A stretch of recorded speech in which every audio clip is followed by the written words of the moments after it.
Assalamualaikum warahmatullahi wabarakatuh. Bertemu lagi dengan saya di channel Bang Soal. Sekarang kita akan membahas materi tentang integral tak tentu. Langsung saja ke pengertiannya. Integral tak tentu yaitu f(x) disebut suatu antiturunan atau integral tak tentu dari f(x) pada interval i bila f aksen x sama dengan fx, di mana setiap x adalah anggota i. Oke, contoh. Diketahui fx sama dengan 1/3 x pangkat 3 dan fx sama dengan 1/3 x pangkat 3 plus c adalah antiturunan dari fx sama dengan x kuadrat karena f aksen x sama dengan fx. Oke, antiturunan dari suatu fungsi tidak tunggal, tapi perbedaannya berupa suatu bilangan konstan. Antiturunan disebut juga integral tak tentu. Notasinya, integral fx dx sama dengan fx plus c. Oke, saya jelaskan di sini. Di sini ada, kita ketahui bahwa nilai fx, f-nya besar ya, 1/3 x pangkat 3. Oke, nah ini adalah suatu antiturunan atau integral dari x kuadrat. Nah, kalau kita ini integralkan yang fx ini sama dengan x kuadrat. Oke, kita integralkan ya. Maka hasilnya 2-nya turun ke bawah ditambah 1 ya. X ini pangkatnya ditambah 1. Nah, maka hasilnya 1/3 X pangkat 3. Nah, makanya ini sama ya soalnya jawabannya. Nah, makanya di sini ada penjelasan bahwa kalau ini diturunkan maka hasilnya sama dengan fx. Nah, kita turunkan ya coba. F aksen sama dengan 1/3 pangkat 3. Kita turunkan, turun ke bawah. Ini kurangi 1, maka ini coret-coret, hasilnya x pangkat 2. Oke, maka kesimpulannya bahwa f aksen sama dengan fx ya. Oke,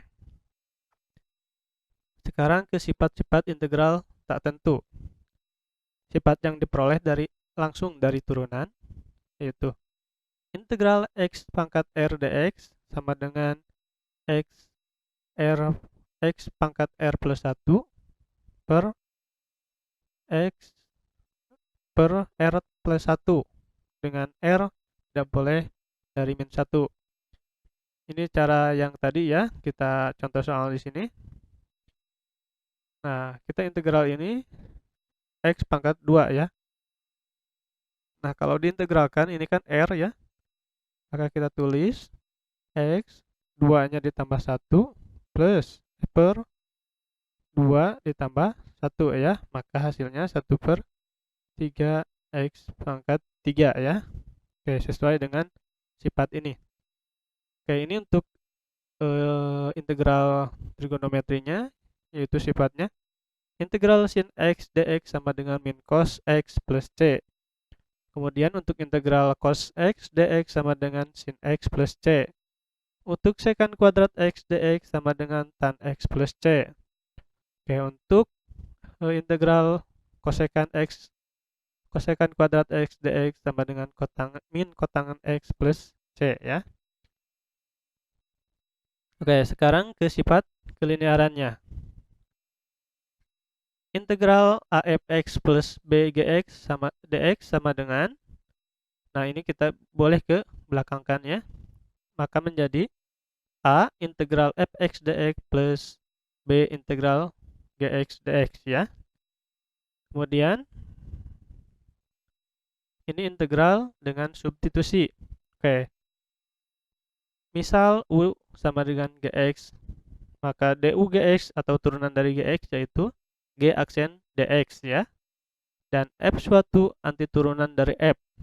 Oke, maka f gx kali g aksen x dx sama dengan integral fu du ya, karena ini sudah dimisalkan dengan u ya, maka ini tulisnya u saja. Sedangkan kita ketahui gx-nya dimisalkan dengan du ya, ini sama dengan du, ini sama dengan u ya, maka kita tulis menjadi fu du ya. Nah, kalau kita integralkan u ini, maka menjadi fu, f-nya besar ya, plus c. Nah, sekarang kita masukkan yang u ini, kita ketahui ya, gx ya. Nah, kita tinggal masukkan menjadi f gx plus c. Oke, sekarang kita ke contoh soalnya. Hitung integral sin 2x plus 1x plus 1 dx ya.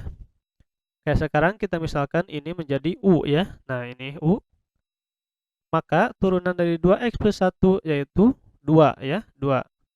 Nah, sekarang maka du sama dengan 2 dx, maka kalau dx sama dengan 1/2 du ya.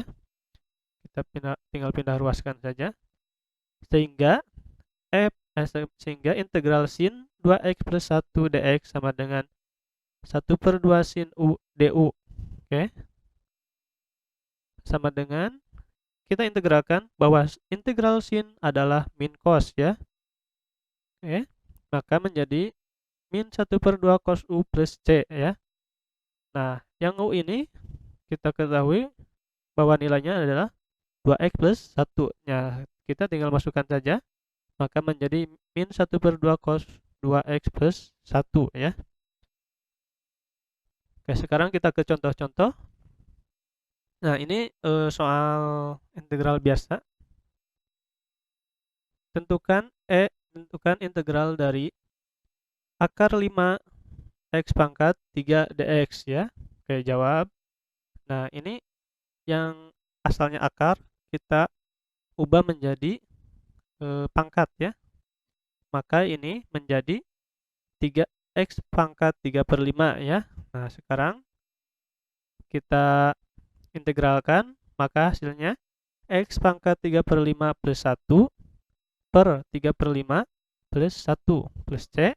Nah, 3/5 plus 1 sama dengan 8/5 ya. Maka dibalik menjadi 5/8. Sedangkan 3/5 plus 1, maka pangkatnya 8/5.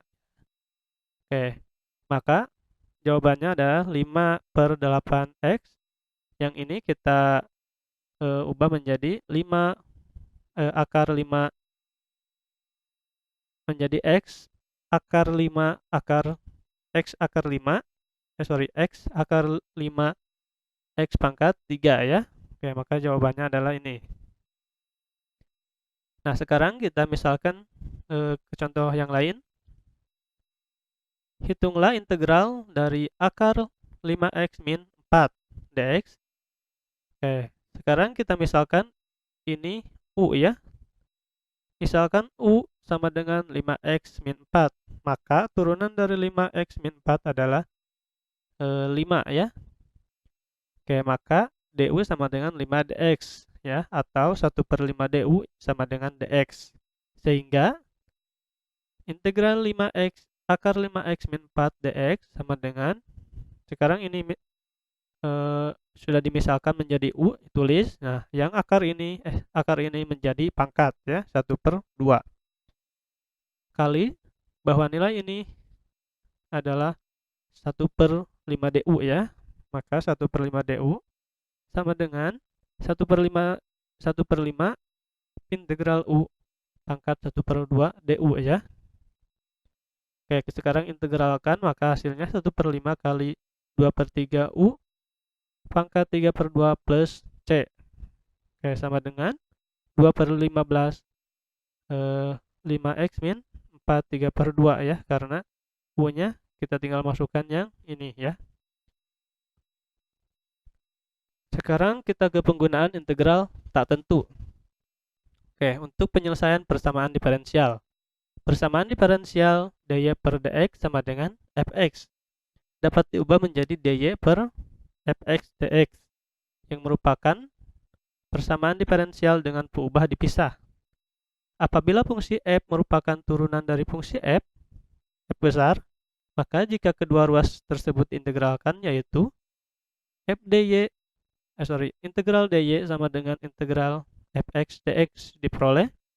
Integral dari dy sama dengan y, integral dari fx dx sama dengan fx plus c. C konstanta sembarang. Oke, y sama dengan fx plus c merupakan solusi persamaan diferensial di atas, yang merupakan keluarga himpunan fungsi dengan parameter c. Kurva fungsi-fungsi tersebut di bidang masing-masing tidak ada yang berpotongan. Suatu titik tertentu x, y1, x1, y1 hanya dilalui oleh sebuah kurva dari anggota himpunan fungsi tersebut. Sekarang kita ke contoh soal. Gradien garis singgung pada suatu kurva di titik x, y adalah x kuadrat, y kuadrat. Tentukan persamaan kurva yang melalui titik 3, x-nya 3 dan y-nya 1. Oke, sekarang kita jawab.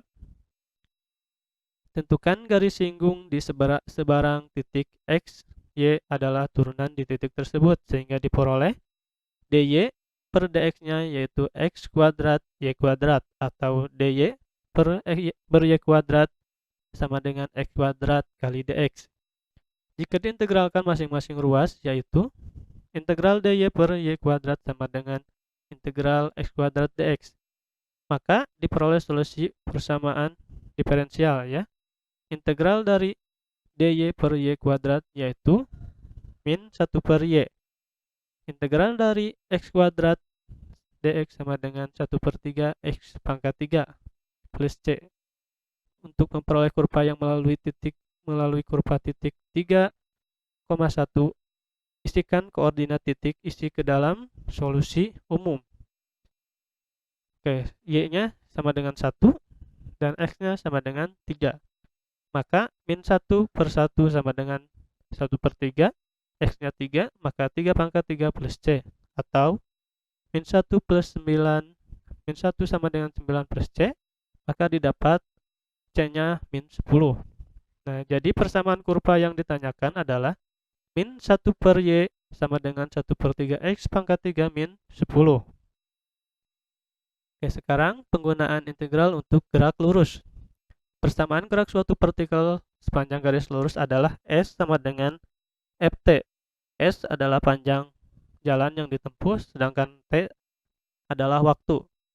Kecepatan dari garis lurus adalah Pi, atau sama dengan Pi itu ds per dt, atau sama dengan integral dari T. Dan percepatannya adalah A sama dengan d kuadrat S sama dengan dt kuadrat, atau sama dengan dpi per dt, atau turunan 2 kali dari T. Oke, sekarang kita ke contoh soal. Suatu partikel bergerak sepanjang garis lurus pada saat waktu T-nya sama dengan 1. Percepatannya adalah 2T min 1. Kecepatannya 3 dan panjang jalan ditempuh 4. Nyatakan kecepatan dan panjang jalan yang ditempuh sebagai fungsi dari waktu. Oke, di sini diketahuinya T-nya sama dengan 1, ya. Ini T sama dengan 1. Sedangkan ini A sama dengan 2T min 1. Sedangkan ini Pi, kecepatannya, sedangkan 4 ini adalah S, ya. Oke, misalkan S, Pi, dan A berturut-turut menyatakan panjang jalan, kecepatan, dan percepatan, sedangkan T menyatakan waktu, ya, yang tadi saya ditandain ini. Oke, karena A sama dengan dpi per dt, maka dpi per dt sama dengan 2T min 1, ya, ini percepatannya. Oke, atau dpi sama dengan 2T min 1 kali dt. Kemudian integralkan masing-masing ruas, yaitu integral dpi sama dengan integral 2T min 1 kali dt. Sehingga integral dari dpi adalah pi, sedangkan integral dari 2T min 1 yaitu 2T min T kuadrat min T sama dengan C1. Nah, pada saat T sama dengan 1, kecepatan Pi sama dengan 3. Isikan ke solusi tersebut. Di sini Pi-nya sama dengan 3 ya. Pi sama dengan 3 sama dengan T-nya 1. Masukkan ke sini. 1 kuadrat min 1 plus C ya. Maka didapat C-nya sama dengan 3. Jadi kecepatan gerak partikel adalah Pi sama dengan T kuadrat min T plus 3 ya. Sekarang selanjutnya kita tahu bahwa ds per dt sama dengan Pi, sehingga diperoleh ds per dt ini hasil yang tadi ya, T kuadrat min T plus 3 atau ds sama dengan T kuadrat min T plus 3 kali dt. Kemudian integralkan sama ya seperti yang tadi. Integralkan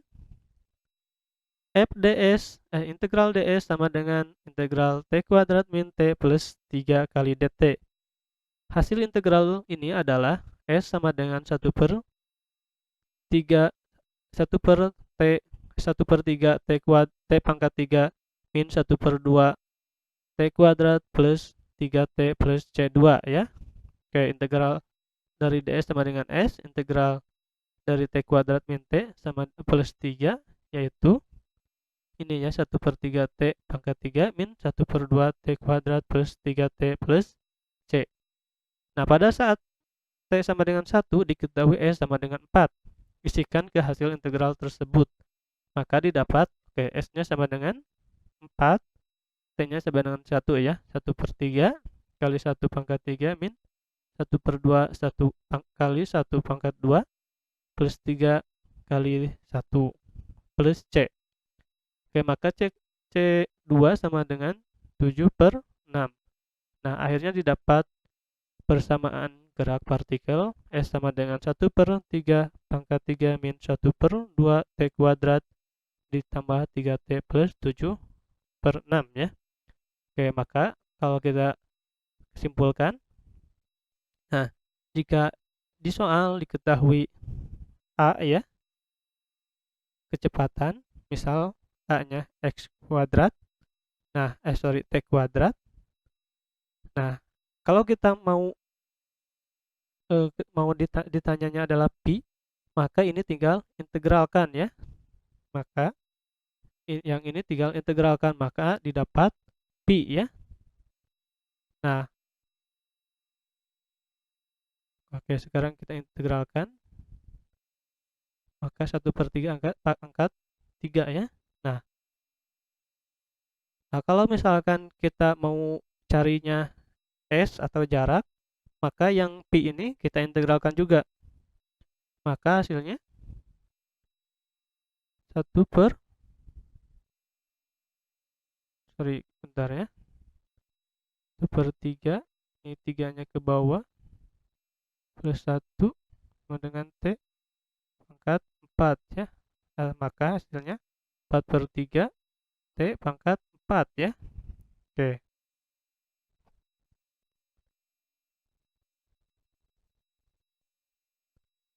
Ini kesimpulannya ya. Sekarang penggunaan integral dalam masalah ekonomi. Dalam masalah ekonomi kita kenal beberapa istilah berikut.